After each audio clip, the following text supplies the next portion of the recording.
The Lord. Praise the Lord. నాదొక చిన్న సాక్ష్యం. దేవుని కృపను బట్టి I met a man of God by name pastor Chris. ఆయనను కలిసిన తర్వాత I know that my life is changed. Hallelujah. I'm going from glory to glory. I'm moving from faith to faith. Hallelujah. I'm moving from grace to grace.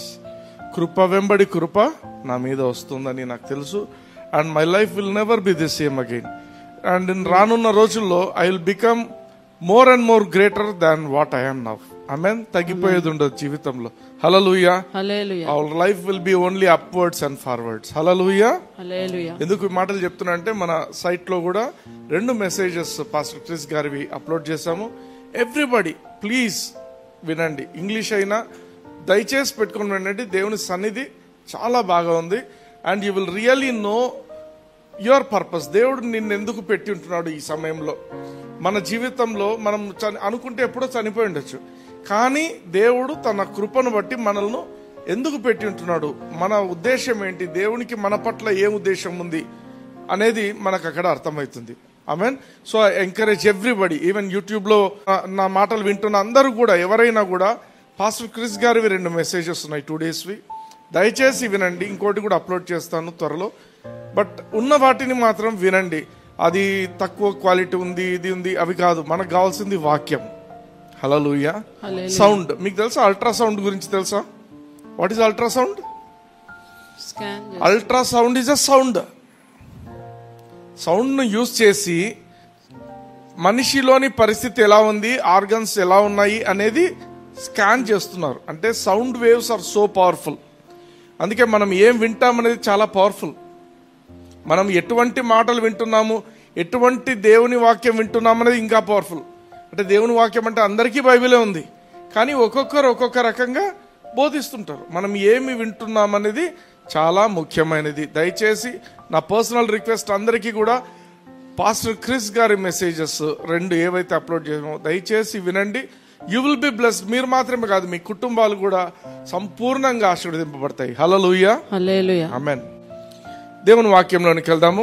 రోమీయులకు రాసిన పత్రిక 5వ అధ్యాయము 17వ వచనం ఒకసారి చూద్దాం.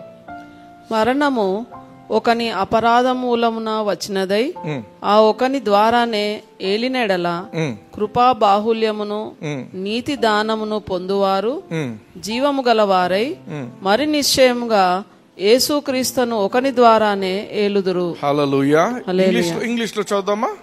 For if by one man's offense death reigned by one. ఒక్క నిమిషం ఇక్కడ ఆగదాం. If by one man's offence, ఒక్క మనిషి చేసిన పాపం వలన లోకమంతటికి పాపం అనేది ఆపాదింపబడింది.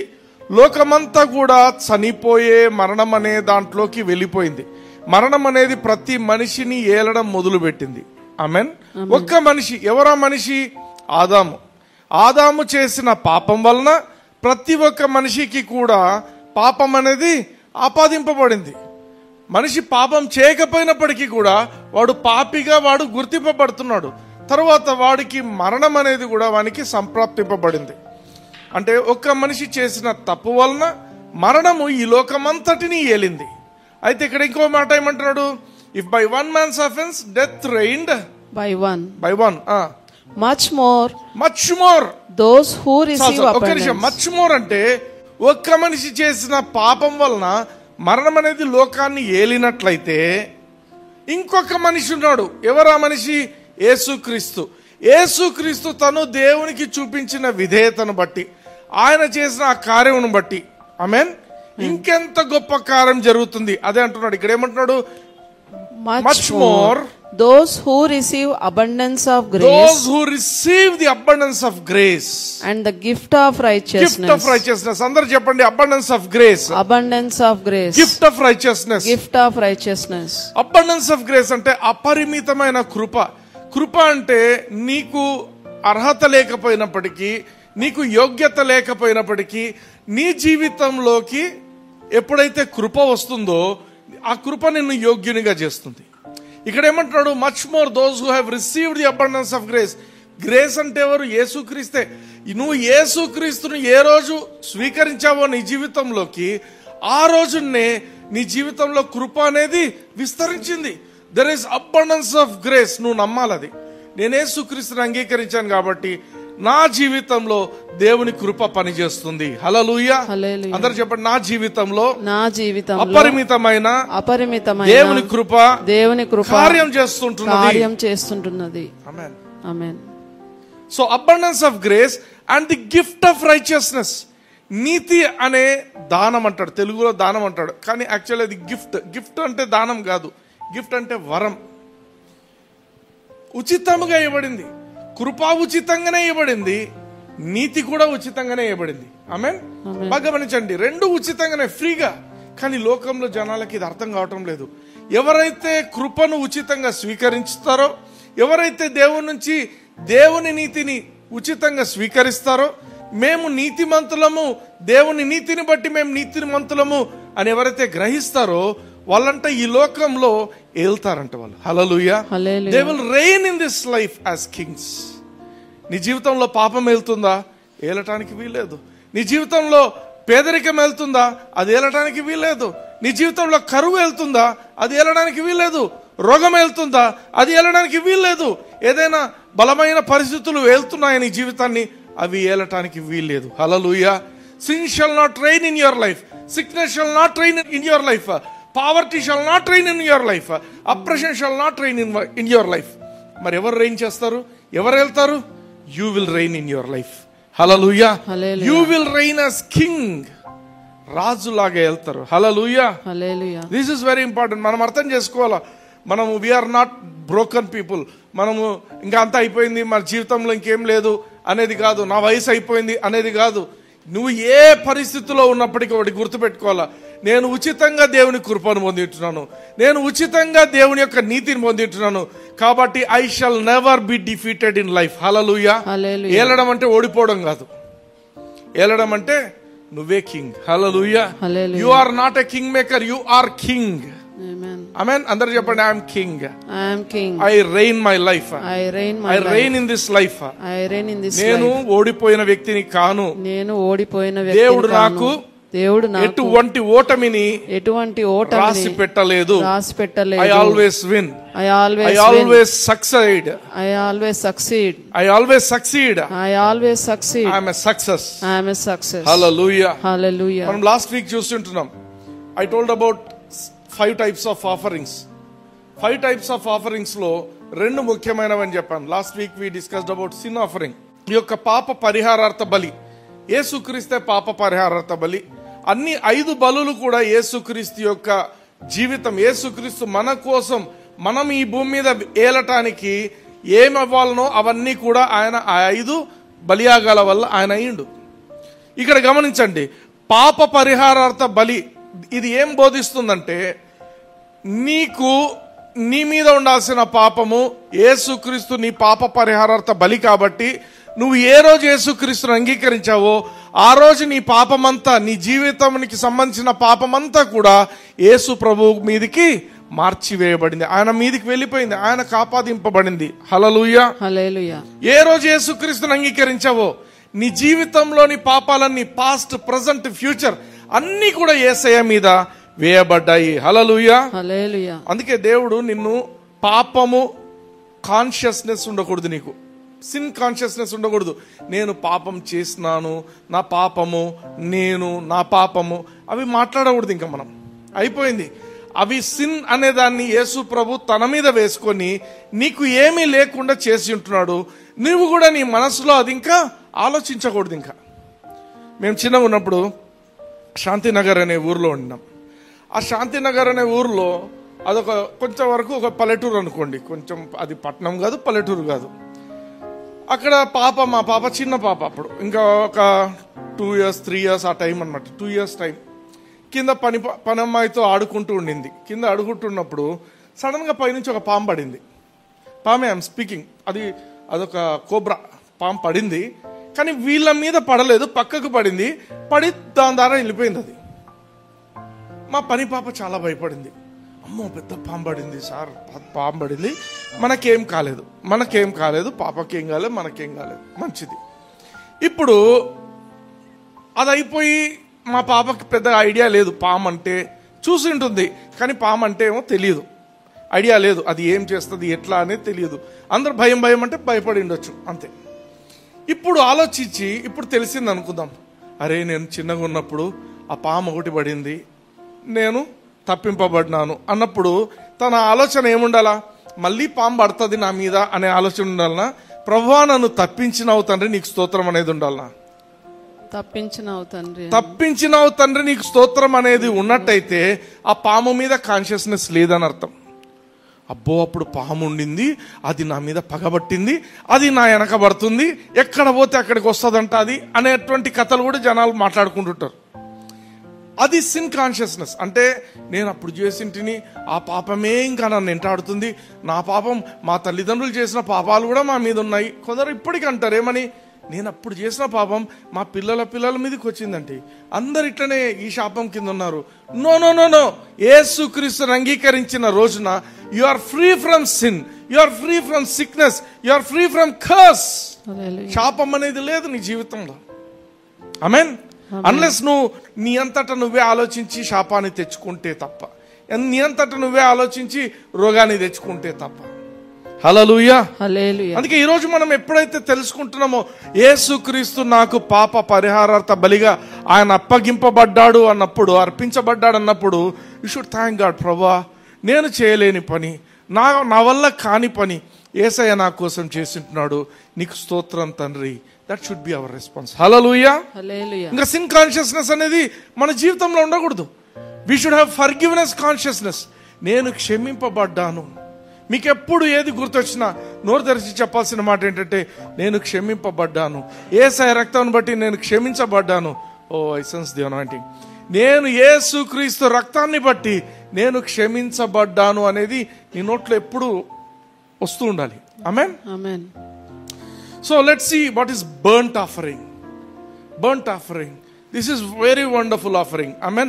యేసుక్రీస్తు మనకు burnt offering గా కూడా అయ్యిండు. ఆమేన్. బాగా ఆలోచించండి. ఆఫరింగ్ అంటే ఆ కాలంలో అనిమల్ని అప్పగించి, అనిమల్ని ఏదైనా అర్పిస్తున్నారు అంటే దాన్ని కాల్చేస్తారు, చంపిన తర్వాత దాన్ని కాల్చేస్తారు, అది బూడిదైపోతుంది. ఈ కాల్చడం అనేది ఏంటి, అగ్గి అనేది ఏంటి అంటే అది ఉగ్రతకు రూపం. ఒక మనిషి పాపం చేసిండు, ఆ పాపాన్ని ఏం చేస్తున్నారు, ఆ యొక్క జంతువు మీద చేతులు పెట్టి, లాస్ట్ వీక్ చెప్పాను, జంతువుల మీద చేతులు పెట్టి మనిషి పాపాన్ని ఆ జంతువు మీదకి ఆపాదిస్తారు. ఆపాదించిన తర్వాత దాన్ని చంపేస్తారు. చంపిన తర్వాత దాన్ని కాలుస్తారు. చంపి వదిలేయారు కదా, అట్లే వదిలిపెట్టరు, దాన్ని కాలుస్తారు.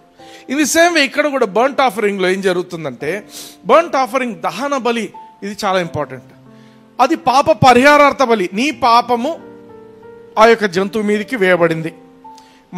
మన విషయంలో ఏమైతుంది, మన పాపం అంతా మన ప్రభు అయిన యేసుక్రీస్తు మీద వేయబడింది. ఇన్ ది సేమ్ వే ఇప్పుడు ఈ యొక్క దహన బలి యొక్క ఇంపార్టెన్స్ ఏంటంటే, ఈ బలి వల్ల దేవుని యొక్క ప్రేమ, దేవుని యొక్క వాత్సల్యత, దేవుని యొక్క కృప, దేవుని యొక్క మంచితనము, దేవుని యొక్క నీతి నీకు ట్రాన్స్ఫర్ అవుతున్నాయి. హల్లెలూయా.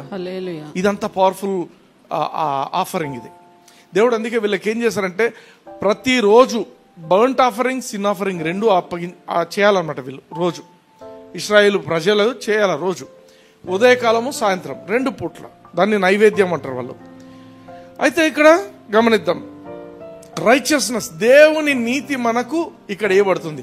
అదే సిన్ ఆఫరింగ్ లో, పాప పరిహారార్థ బలిలో మన పాపము యేసుక్రీస్తు మీద వేయబడింది.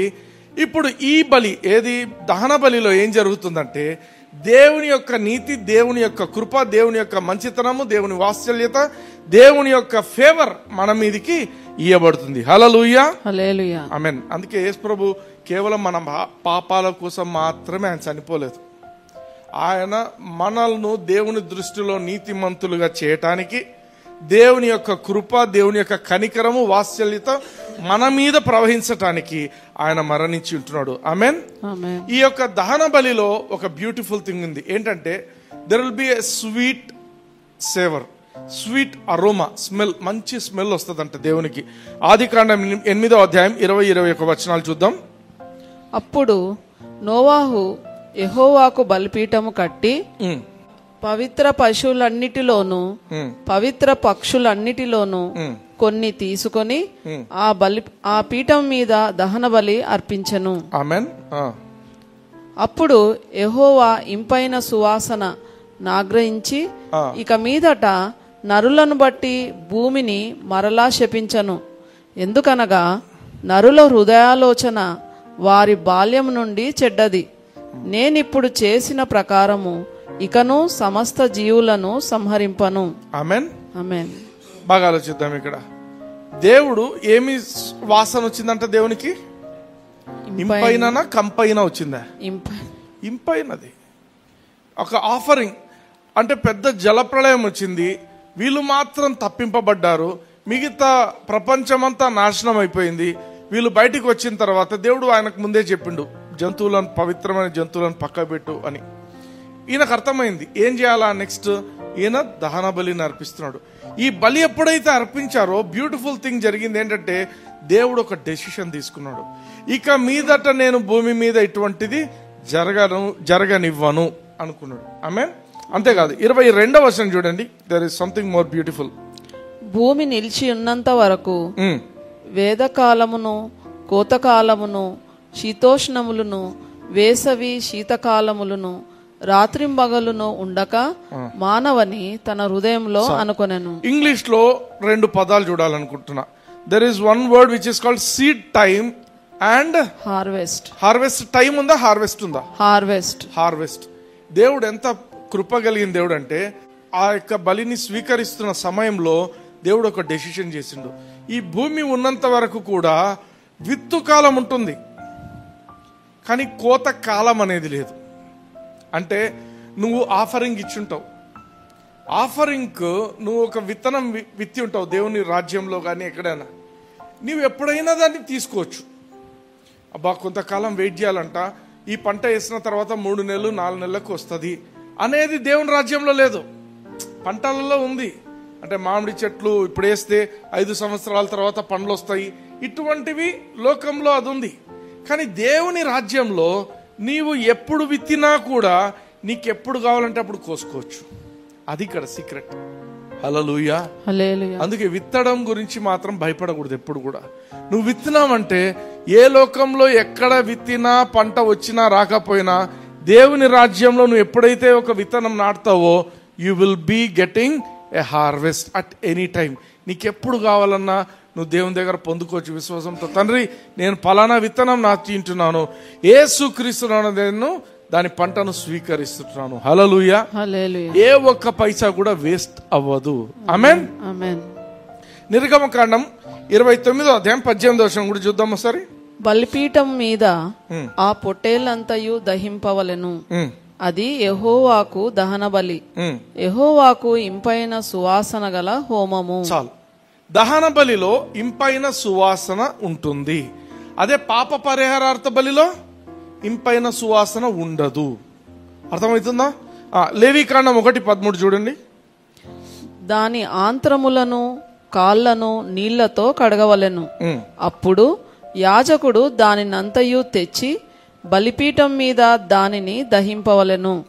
అది దహన బలి అనగా యెహోవాకు ఇంపైన సువాసన గల హోమము. ఆమేన్. ఇక్కడ కూడా మనం చూస్తుంటున్నాం, యెహోవాకు ఇంపైన సువాసన ఎక్కడుంది? దహన బలిలో ఉంది. అర్థమవుతుందా? అది పాప పరిహారార్థ బలిలో లేదు. కాబట్టి this has got so much of importance మన జీవితంలో. 1వ రాజుల గ్రంథంలో 18వ అధ్యాయంలో ఒక కథ అందరికి తెలిసి ఉంటుంది.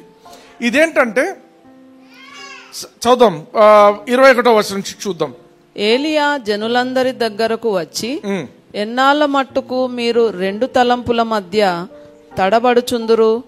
యెహోవా దేవుడైతే ఆయనను అనుసరించుడి, బయలు దేవుడైతే వానిని అనుసరించుడని ప్రకటన చేయగా జనులు అతనికి ప్రత్యుత్తరముగా ఒక మాటైనను పలుకకపోయిరి. వీళ్ళంతా ఇశ్రాయేలీలు. బాగా గమనిద్దాం. ఇశ్రాయేలు ప్రజలకు దేవుడు ఎవరు? యెహోవా. కానీ వాళ్ళు ఏం చేస్తున్నారంటే లోకంతో కలిసిపోయినారు. వాళ్ళు లోకంతో కలిసిపోయి వాళ్ళ ప్రకారంగా కొన్ని చేస్తున్నారు. వాళ్ళ అంటే ఆ యొక్క బయలుదేవతకు సంబంధించిన ఆ యొక్క వ్యక్తుల లాగానే బ్రతుకుతున్నారు. వాళ్ళ జీవితం ఏమైపోయిందంటే వాళ్ళు పెట్టే నైవేద్యాలు తినుకుంటూ, వాళ్ళు పెట్టే ఆ యొక్క పూజలు చేసినవన్నీ తినుకుంటూ ఇటువంటి జీవితం అయిపోయింది వాళ్ళది. అందుకు ఈయన వచ్చి ఏమని చెప్తున్నాడు, అంత కలుషితం అయిపోయినారు కాబట్టి అందరిని పిలిచి మాట్లాడుతున్నాడు, మీరు ఏదో ఒకటి డిసైడ్ చేసుకోండి. మీరు బయలు దేవత అయితే మీరు బయలుతో ఉండండి, కానీ యెహోవా దేవుడైతే ఆయనతోనే ఉండండి. చదువుమా. అప్పుడు ఏలియా యెహోవాకు ప్రవక్తలైన వారిలో నేను ఒకడనే శేషించి ఉన్నాను, అయితే బయలునకు ప్రవక్తలు 480 మంది ఉన్నారు. మాకు 2 ఎడ్లను ఇయ్యుడి. వారు వాటిలో ఒక దాని కోరుకొని దాని తునకలుగా చేసి క్రింద అగ్ని ఏమీయూ వేయకుండానే దానిని కట్టెల మీద ఉంచవలెను. ఆమేన్. ఇదేంటి? దహన బలి. బాగా గమనించండి, 2 వర్గాలు వచ్చినాయి ఇప్పుడు ఇక్కడ. ఒకటి యెహోవాకు సంబంధించిన వర్గము, ఇంకోటి బయలుకు సంబంధించిన వర్గం. యెహోవాకు సంబంధించిన ప్రవక్త నేను ఒక్కడనే ఉన్నాను, బయలుకు సంబంధించిన ప్రవక్తలు 450 మంది ఉన్నారు. ఇది క్లియర్. అనేమంటున్నాడు, 2 ఎద్దులను తీసుకుందాం, మీరే మీకు కావలసిన ఎద్దును మీరే కోరుకోండి, ఆ ఎద్దును ముక్కలు చేయండి, చేసి దాన్ని బలిపీఠం మీద పెట్టండి, కానీ అగ్గి పెట్టొద్దండి. ఆమేన్. ఎందుకు? మామూలుగా అగ్ని పెడితేనే అది ఆఫరింగ్, కానీ ఈయనేమంటున్నాడు, చదవండి, నెక్స్ట్ చదవండి. 2వ ఎద్దును నేను సిద్ధము చేసి క్రింద అగ్ని ఏమీయూ వేయకుండానే దానిని కట్టెల మీద ఉంచుదును. తరువాత మీరు మీ దేవత పేరును బట్టి ప్రార్థన చేయుడి, నేనైతే యెహోవా నామమును బట్టి ప్రార్థన చేయుదును. ఏ దేవుడు కట్టెలను తగులబెట్టుట చేత ప్రత్యుత్తరం ఇచ్చునో ఆయనే దేవుడని నిశ్చయించుదము. ఆమేన్. ఆమేన్. క్లియర్ గా చెప్పేసిండు. అయ్యా, ఏ దేవుడైతే అగ్నితో కట్టెలను తగలబెడతాడో మనం ఎవరో అగ్గి పెట్టద్దు, దేవుడే అగ్ని పెట్టాలా. అది ఏ దేవుడైతే పెడతాడో ఆయనే దేవుడు. అంటే ఇంకా తగలబెట్టనోడు దేవుడు కాడు. సింపుల్ థింగ్ చెప్పేసిండు. నెక్స్ట్. ఏలియా మరలా జనులతో చెప్పగా జనులందరూ ఆ మాట మంచిదని ప్రత్యుత్తరం ఇచ్చిరి. ఎవరైతే ఎట్లా దేవుడు చేస్తాడు ఇప్పుడు మెరకలు చూడాలి వీళ్ళు. అప్పుడు ఏలియా బయలు ప్రవక్తలను పిలిచి, మీరు అనేకులై ఉన్నారు గనుక మీరే మొదట ఒక ఎద్దును కోరుకొని సిద్ధము చేసి మీ దేవత పేరును బట్టి ప్రార్థన చేయుడు.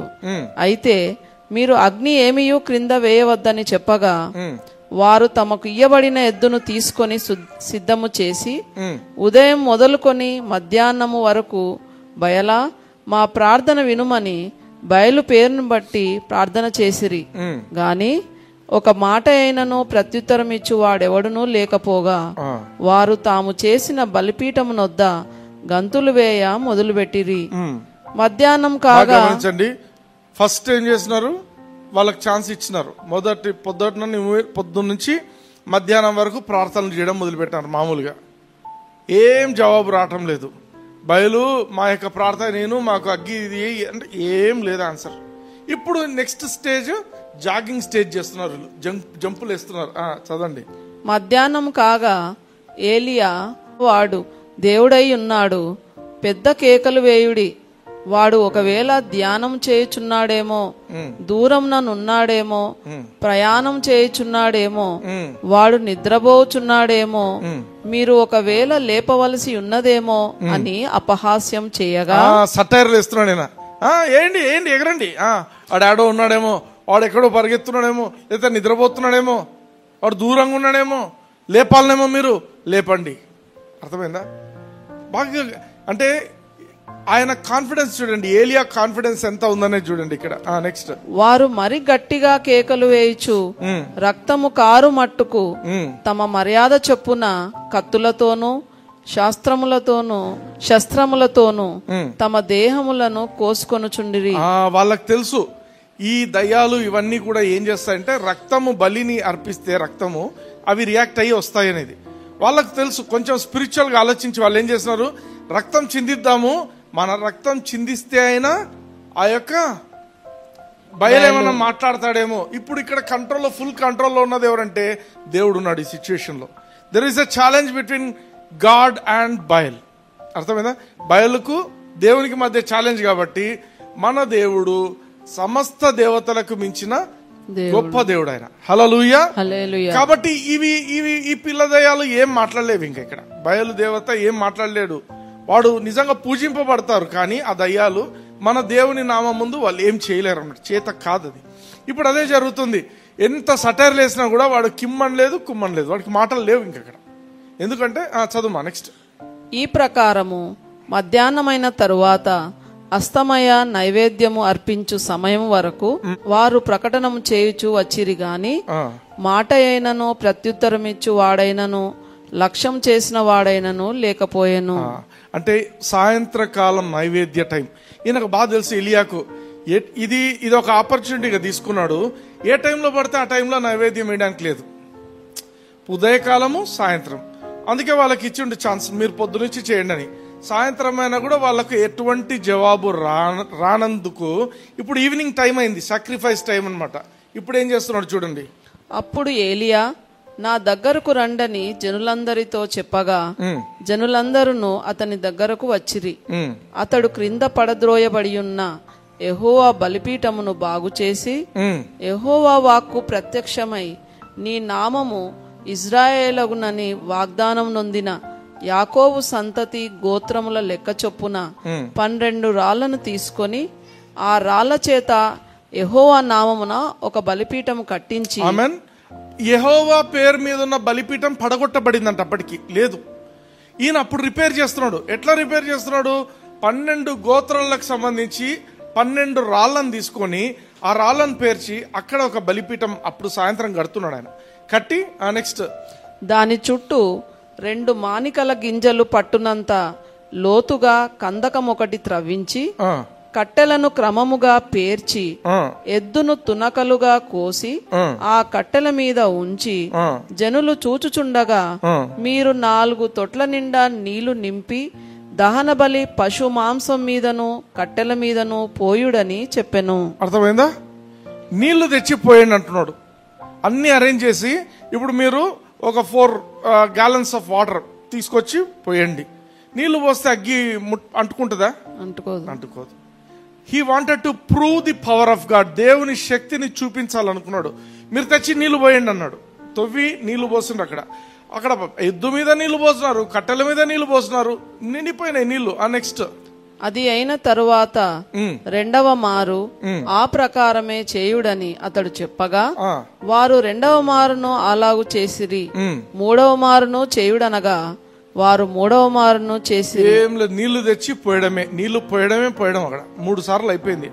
నెక్స్ట్ ఆ నీళ్లు బలిపీఠం చుట్టూను పొర్లి పారెను. మరియు అతడు కందకమును నీళ్లతో నింపెను. అస్తమయ నైవేద్యము అర్పించు సమయమున ప్రవక్తయగు ఏలియా దగ్గరకు వచ్చి ఈలాగు ప్రార్థన చేసెను. యెహోవా, అబ్రహాము, ఇస్సాకు, ఇశ్రాయేల దేవా, ఇశ్రాయేల మధ్య నీవు దేవుడవై ఉన్నావనియు నేను నీ సేవకుడనై ఉన్నాననియు ఈ కార్యములన్నీయు నీ సెలవు చేత చేసితిననియు ఈ దినమున కనపరచుము. యెహోవా, నా ప్రార్థన ఆలకించుము. యెహోవావైన నీవే దేవుడవై ఉన్నావనియు నీవు వారి హృదయములను నీ తట్టుకు తిరుగచేయుదు అనియు ఈ జనులకు తెలియనట్లుగా నా ప్రార్థన అంగీకరించుము. అతడు ఈలాగున ప్రార్థన చేయుచుండగా యెహోవా అగ్ని దిగి దహన బలి పశువును కట్టెలను రాళ్లను బుగ్గిని దహించి కందకమందున్న నీళ్లను ఆరిపోజేసెను. హల్లెలూయా. హల్లెలూయా. ఇంగ్లీష్ లో ఒక పదం ఉంటుంది, ఫైర్ లిక్డ్ అని ఉంటుంది. లిక్డ్ అంటే ఎట్లా అంటే ఇప్పుడు మనం దోశకు పెనం పెట్టి కొంచెం నీళ్లు చల్లితే ఏమవుతుంది? అదంతా అలా జరిగిపోయింది పరిస్థితి. ఈయనేం ప్రార్థన చేసిండు? యెహోవా, అబ్రహాము, ఇస్సాకు, యాకోబుల దేవ. He's connecting people. నువ్వు ఆ రోజు వాళ్ళతో మాట్లాడినావు, ఆ రోజు వీళ్ళతో మాట్లాడినావు. ఎందుకు? ఇశ్రాయేలీలకు తెలియాలా మీ అబ్రహాము, ఇస్సాకు, యాకోబు అని మీరు మాట్లాడడం కాదు, ఈయన వాళ్లకు దేవుడు. ఆమేన్. కాబట్టి దేవునికి ఏమని ప్రార్థన చేస్తున్నాడు? అయ్యా, నువ్వు నా ప్రార్థనను ఆలకించు, నీవే దేవుడు అని రుజువు చేసుకో ఈరోజు అనేసరికి ఇంకా ఆయన ప్రార్థన చేస్తుంటేనే యెహోవా అగ్ని పైనుంచి దిగి వచ్చి మొత్తం అక్కడున్న ఎద్దును, ఆ యొక్క ముక్కలను, ఆ యొక్క కట్టెలను, ఆ గంధకము, నీళ్లతో నింపిన అన్నిటినీ కూడా కాల్చివేసిందంట. హల్లెలూయా. అక్కడ ఇంకేం లేదు, అక్కడ బూడిద అయిపోయింది, క్షణాల్లో బూడిద అయిపోయింది. With in seconds. ఏదో కొంతసేపు అగ్గొచ్చి కాలి మళ్ళీ కొంతసేపు పెద్దగా లేసి కాదు, దెబ్బకు మొత్తం కాలిపోయింది. చదువు నెక్స్ట్. అంతటా జనులందరినూ దాన్ని చూచి సాగిలపడి యెహోవాయే దేవుడు, యెహోవాయే దేవుడు అని కేకలు వేసిరి. ఆమేన్. యెహోవాయే దేవుడు. ఈరోజు నీ పరిస్థితి, నా పరిస్థితి ఏముందో దేవునికి తెలుసు. ఆమేన్. కానీ మనము పూజిస్తున్న దేవుడు ఎవరంటే, he's the one who can answer you with fire. అగ్నిని కురిపించగలిగిన సమర్థుడు ఆయన. ఆయన ఏదైనా చేయగలిగిన సమర్థుడు. అది మనం నమ్మాలా. ఆమేన్. ఈరోజు ఎందుకు ఈ మాట చెప్పాల్సి వస్తుందంటే, ఈ దహన బలి ఇది దేవుని ఉగ్రత. మీరు అనుకుంటారు, ఇప్పుడు ఒక పాపం చేసిన తర్వాత పాప పరిహారత బలి అర్పించినా అగ్నితో కాల్చాల్సిందే, అది ఉగ్రతకు రూపం.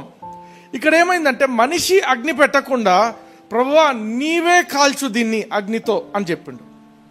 దేవుని ఉగ్రత దిగొచ్చినప్పుడు క్షణాల్లో ఆ యొక్క సాక్రిఫైస్ అంతా కాలిపోయింది. అక్కడ రాళ్ళు ఉన్నాయి, గమనించండి. రాళ్ళు కూడా పిండి పిండి అయిపోయినాయి క్షణాల్లో. 12 రాళ్ళు, 12 గోత్రం సంబంధించి 12 రాళ్ళు, కట్టెలు నీట్గా పేర్చినారు. ఆ యొక్క ఎద్దు మాంసం ఉంది, అన్నీ ఉన్నాయి, నీళ్లు ఉన్నాయి, పైపెచ్చు దానిపైన దండిగా నీళ్లు ఉన్నాయి. అన్ని క్షణాల్లో కాలిపోయినాయి. హల్లెలూయా. పాత నిబంధనలో God's wrath was greater than sacrifice.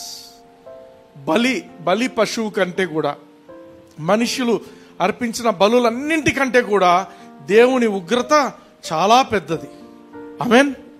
అయితే మన బలి పశువు అయినటువంటి యేసుక్రీస్తు, మన దహన బలి అయినటువంటి యేసుక్రీస్తు గురించి ఒకసారి చూద్దాం. మత్తయి సువార్త 27వ అధ్యాయం 45 నుంచి 51 వరకు చూద్దాం. మధ్యాహ్నం మొదలుకొని 3 గంటల వరకు ఆ దేశమంతటను చీకటి కమ్మెను. ఇంచుమించు 3 గంటలప్పుడు యేసు ఏలీ ఏలీ లామా సబక్తాని అని బిగ్గరగా కేక వేసెను. ఆ మాటకు నా దేవా నా దేవా నన్నెందుకు చెయ్యి విడిచితివని అర్థము. అక్కడ నిల్చున్న వారిలో కొందరు ఆ మాట విని ఇతడు ఏలియాను పిలుచుచున్నాడనిరి. వెంటనే వారిలో ఒకడు పరిగెత్తుకొని పోయి స్పంజీ తీసుకొని చిరకాలో ముంచి రెల్లున తగిలించి ఆయనకు త్రాగనిచ్చెను. తక్కిన వారు ఊరకుండుడి, ఏలియా అతని రక్షింపవచ్చునేమో చూతమనిరి. యేసు మరలా బిగ్గరగా కేకవేసి ప్రాణం విడిచెను. ఆమేన్. ఆమేన్. యేసు ప్రభు బిగ్గరగా కేకేసి ప్రాణం విడిచాడు. కానీ there was a time of 3 hours darkness. చీకటి ఉండింది. Midday became midnight. చిమ్మ చీకటి, దేశమంతటా చీకటి. అది యేసు ప్రభు పుట్టినప్పుడు midnight became midday. దూతలందరూ ఆకాశంలో గొప్ప వెలుతురు వచ్చింది. కానీ ఇప్పుడు ఏమైతుంది? Midday became midnight. ఆ 3 గంటల పాటు ఏం జరిగింది? Jesus Christ was judged. దేవుని యొక్క ఉగ్రత ఆయన మీదకి వచ్చింది. ఆ టైంలో he was our sacrifice. So ఆ టైంలో ఏమైంది? యేసుక్రీస్తు ఆ ఉగ్రతనంతా స్వీకరిస్తున్న టైంలో ఆయన అన్న మాట ఏంటంటే, నా దేవా నా దేవా నన్నెందుకు చెయ్యి విడిచినావు. పాపం ఆయన మీద ఉంది కాబట్టి దేవునితో ఆయనకు ఎటువంటి ఫెలోషిప్ లేదు, ఇంకా కట్ అయిపోయింది. దేవుడు చెయ్యి వదిలేసిండు. లూకాసు వార్త 23వ అధ్యాయం 44 నుంచి 46 వరకు చూద్దాం. అప్పుడు రమారమి మధ్యాహ్నం ఆయను. అది మొదలుకొని 3 గంటల వరకు ఆ దేశమంతటి మీద చీకటి కమ్మెను. 12 గంటల నుంచి మధ్యాహ్నం 3 గంటల వరకు సూర్యుడు అదృశ్యుడాయను. గర్భాలయపు తెర నడిమికి చినిగెను. అప్పుడు యేసు గొప్ప శబ్దముతో కేక వేసి, తండ్రి నీ చేతికి నా ఆత్మను అప్పగించుకొనుచున్నానెను. ఆమేన్. ఇక్కడ కూడా 3 గంటల సమయంలో యేసు ప్రభు మీద దేవుని జడ్జ్మెంట్ వచ్చేసింది. అయినప్పటికీ యేసు ప్రభు కాలిపోయి బూడిద అయిపోయిందా? లేదు. He was there. ఆమేన్. ఆయన చనిపోయే ముందు కూడా ఆయన ఏమంటున్నాడు? తండ్రి నీ చేతికి నా ఆత్మను అప్పగిస్తున్నా. He was in full control of his death. యేసు ప్రభువును దేవుని ఉగ్రత కాల్చలేదు. ఎందుకంటే హీఈస్ ఎ బిగ్గర్ సాక్రిఫైస్. ఆ జంతువులు ప్రపంచంలో అంతవరకు ఉన్న సాక్రిఫైసెస్ అన్ని కలిపినా దేవుని ఉగ్రత గొప్పది. కానీ యేసు ప్రభు ఒక్కడు దిగి వచ్చిన తర్వాత God's wrath was not enough before Jesus Christ. Hallelujah. Hallelujah. Jesus was an overpayment. యోహాను సువార్త 19:30 చూడండి. యేసు ఆ చిరక పుచ్చుకొని సమాప్తమైనదని చెప్పి తల వంచి ఆత్మను అప్పగించెను. యేసు ప్రభు ఏమన్నాడు? అంత ఆ చిరక తీసుకున్నాక సమాప్తమైంది, కంప్లీట్ అయిపోయింది. నేను ఈ భూమి మీదకి వచ్చిన పని సమాప్తం అయిపోయింది. నేను పాపాన్ని తీసుకున్నాను, మీకు రైచియస్నెస్, మీకు దేవుని నీతి రావటానికి, మీకు దేవుని యొక్క కృప రావటానికి, మీకు దేవుని యొక్క వాత్సల్యత, ప్రేమ మీ మీదికి రావటానికి నేను కంప్లీట్ చేశాను ఈ పనిని. ఇట్ ఈస్ ఫినిష్డ్ అని చెప్పి ఆయన ఏం చేసినంట? తల దించి ఆత్మను అప్పగించిండు. హల్లెలూయా. తండ్రి అయిన దేవునికి ఆత్మను అప్పగించిండు. హి వాజంట్ ఏదో దెబ్బలు తగిలి కొట్టి రక్తం వచ్చి ఆ రక్తం లేకుండా సడన్ గా పూర్తి బ్లడ్ లాస్ తో చనిపోయిండు, అట్లా కాదు ఇది. He's a bigger sacrifice. అందుకే చెప్తున్నా, ఓల్డ్ టెస్ట్మెంట్ లో ది సాక్రిఫైసెస్ అన్ని కలిపినా కూడా దేవుని యొక్క ఉగ్రత కంటే కూడా అవన్నీ చిన్నవి. But Jesus is an over payment. He's greater than God sacrifice. He's too big. లోకంలో అందుకే నాకు ఎప్పుడు అనిపిస్తుంది, లోకంలో ఉండే పాపాలన్నీ కలిపి ఒక 10 రూపాయలు అయితే యేసు ప్రభు కొన్ని కోట్ల రూపాయలు. ఎందుకు 10 రూపాయలు ఇవ్వచ్చు కదా? దేవుని దగ్గర 10 రూపాయలు లేదు, ఇస్తే ఆయనే ఇవ్వాలి. ఆమెన్. మన తరపున నీతిమంతుడు ఇంకొక మనిషి ఎవడు లేడు. యేసు ప్రభు ఒక్కడే నీతిమంతుడు, యేసు ప్రభు ఒక్కడే పాపం లేని వ్యక్తి. ఆ నిరపరాధ రక్తం మాత్రమే చిందింపబడాలి మనిషి రక్షింపబడాలంటే. హల్లెలూయా. కాబట్టి ఆయనే దిగి వచ్చిండు. ఆమెన్. ఈ యొక్క యోహాను సువార్తలో చూడండి 19:30 మళ్ళీసారి చదవనమ్మా. యేసు ఆ చిరక పుచ్చుకొని సమాప్తమైనదని చెప్పి తల వంచి ఆత్మను అప్పగించెను. హల్లెలూయా. హల్లెలూయా. ఎవరు ఆయన్ని చంపలేదు. మనం గమనించాలి ఈ మాట. Nobody killed Jesus. ఆయనే తనంతట తాను ఇష్టపడి నేను చనిపోవటానికి సిద్ధమని ఆయనంతట ఆయనే వచ్చి మన కోసము ఆయన చనిపోయిండు. ఆమెన్. గమనించండి, కొన్నిసార్లు రక్తం ఇవ్వటానికి బ్లడ్ బ్యాంక్ లో చూస్తుంటాం. రక్తం ఇవ్వటానికి భర్త కూడా రాడు భార్యకు రక్తం ఇవ్వడానికి. అవసరము, కడుపులో బిడ్డకు రక్తం తక్కువ అయిపోతుంది, వచ్చి వాళ్ళు ఉండరు, ఎవరు ఉండరు. రక్తం ఫ్రీగా ఇవ్వండి అంటారు. రక్తం ఇస్తే ఏదో అయిపోతుంది, మా ప్రాణం పోతుంది అంటున్నారు. కానీ యేసు ప్రభు అట్లా కాదు. ఆయన హీ కేమ్ డౌన్. ఆయన తన రక్తమంతా చిందింపబడటానికి, మనల్ని దేవునితో సమాధానం మనకు కలగటానికి. అందుకే ఆయన ఏం చేసిండు? ఆయన శిలువ మీద ఉన్నప్పుడు మన పాపాన్ని, మన శాపాన్ని, మన రోగాన్ని, మన మీదికి రావాల్సినటువంటి ఆ శిక్షా విధి, కండెమ్నేషన్, మన రిజెక్షన్, మనల్ని నిజంగా చెప్పాలంటే దేవుని దగ్గరికి పోవడానికి మనకు అర్హత లేదు. దేవుడు చిల్ వెళ్ళిపో అంటాడు మామూలుగా. కానీ ఈ యేసుక్రీస్తు చేసిన పనిని బట్టి రిజెక్షన్ అనేది లేదు. ఆయన తీసుకున్నాడు రిజెక్షన్. అందుకే ఏమంటున్నాడు? నా దేవా నా దేవా నన్నెందుకు he was rejected by God. ఎందుకు? Because you and I have to be accepted by God. Acceptance మనకు రావడం కోసము ఆయన రిజెక్ట్ చేయబడ్డాడు. He took our rejection. మన అవమానాన్ని ఆయన భరించిండు, మన పేదరికాన్ని భరించిండు, మన యొక్క గిల్ట్, నేను తప్పు చేస్తున్నాననే స్వభావం ఉందా ఎవరికైనా? అది కూడా యేసు ప్రభు భరించిండు. నీకు ఆ స్వభావం ఉండాల్సిన అవసరం లేదు. చివరగా మన తీర్పు, జడ్జ్మెంట్, మనము పాపం చేస్తే వాడు మరణించాలి అనే జడ్జ్మెంట్, పాపం చేసిన వాడు నరకానికి పోవాలనే జడ్జ్మెంట్ ఆయన తన మీద తీసుకొని మనకు విడుదలని ఇచ్చింటున్నాడు. Hallelujah. Jesus is an over payment for our life. Amen. బాగా ఆలోచించండి. ఇప్పుడు ఫర్ ఎగ్జాంపుల్ సంబడి, ఎవరో ఒకరు నా దగ్గర ఒక ₹1,00,000 తీసుకున్నారు, అప్పు ఇస్తాం బ్రదర్ అని చెప్పినారు, ఇవ్వలేదు. కాబట్టి వాళ్ళు ఏం చేస్తున్నారంటే, నేను ఎప్పుడు కనిపించినా అట్లా తిరిగి పారిపోతున్నారు, రావటం లేదు. ఎదురు పడితే కూడా తల దించుకొని అటుపక్క పోవడం, పని ఉంది అని చెప్పి పోవడం ఏదో జరుగుతుంది. అయితే కళ్యాణ్కి అర్థమైంది, ఎందుకు వాడు రావటం లేదు ఇట్లా అంటే, ఎవరో చెప్పిండు ఆయన కళ్యాణ్కు, అంటే తెలిసింది ఇట్లా ₹1,00,000 ఆ బ్రదర్ ఇచ్చేది ఉంది, ఇవ్వటం లేదు కాబట్టి ఇట్లా తిరుగుతున్నాడు. కళ్యాణ్ ఏం చేసిండు? వెంటనే తీసి ఒక చెక్ రాసిండు, ఒక 5 లక్షల చెక్ రాసేసిండు. తీసుకొచ్చేసి, సునీనా తీసుకో, వాడిని వదిలేసే అన్నాడు. ఆమెన్. వదిలేసే అన్నాడు. సరే నేను తీసుకున్నాను. ఇప్పుడు ఆ వ్యక్తికి ఈ 5 లక్షల పేమెంట్ జరిగిందని తెలిస్తే ఏమవుతుంది? 1 లక్ష పేమెంట్ జరిగిందంటే కూడా సరిపోతుందిలే అనుకోవచ్చు. కానీ ఇక్కడ 5 లక్షలు ఎందుకు ఇచ్చిండు ఆయన? ఎందుకు ఇచ్చిండంటే ఇంకా కాన్షియస్నెస్ కూడా ఉండకూడదు. 1 లక్ష అనేది two less, I was given an over payment అనేది తెలియాలని చెప్పి ఆ మంచి మనసుతో కళ్యాణిచ్చుడు ఉంది కాబట్టి. అర్థమవుతుందా?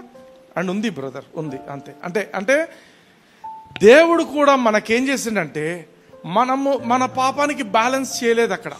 యేసు ప్రభు రక్తం ఈజ్ ఈక్వల్ టు మన పాపం కాదు. యేసు ప్రభు రక్తం అనేది 1000 కాదు కదా, infinity times more than all our sins. లోకంలో ఉన్న అందరి పాపాల కంటే కూడా దేవుని యొక్క రక్తము, యేసయ్య రక్తము చాలా ప్రశస్తమైనది. Hallelujah, hallelujah, hallelujah. Sacrifice is bigger than the wrath of God in New Testament. యేసుక్రీస్తు చేసిన కార్యం అటువంటిది. ఆమెన్. ఇప్పుడు మీకు డౌట్ రావచ్చు, అసలు యేసు ప్రభు ఎందుకు చనిపోవాలా? ఇప్పుడు అయిపోయింది కదా.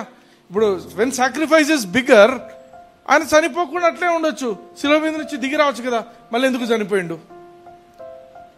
బైబిల్లో ఒక మాట ఉంది, పాపం చేసిన తర్వాత ఆయన చనిపోవాలా, కానీ ఆయనకు చనిపోవాల్సిన అవసరం కూడా లేదు. ఆయనకు మన కోసం ఆయన చనిపోవాల్సి వచ్చింది. అందుకే ఆయన శారీరకంగా ఆయన చనిపోయిండు. కానీ ఆయన చూడండి, 1 పేతురు 3వ అధ్యాయం 18-19 వచనాలు చూడండి. ఇంగ్లీష్ లో చదువుతారా? నాకు తెలుగులో అస్సలు వర్స్ట్ ఉంది అది. By which also he went and preached unto the spirits in prison. 18th verse English లో. For Christ also hath once suffered for sins. For Christ has suffered for sins. The just for the unjust. The just for the unjust. ఆయన నీతిమంతుడు, కానీ ఆయన suffer అయింది ఎవరి కోసము? Unjust people, మనలాంటి అనీతి పరుల కోసం ఆయన సఫర్ అయిండు.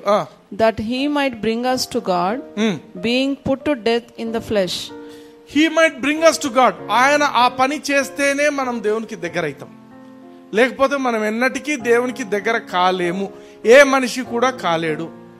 He might bring us to God, being put to death in the flesh. Being put to death in flesh. ఆయన చనిపోయిండు శారీరకంగా. Next, but quickened by the Spirit. Quickened by the Spirit.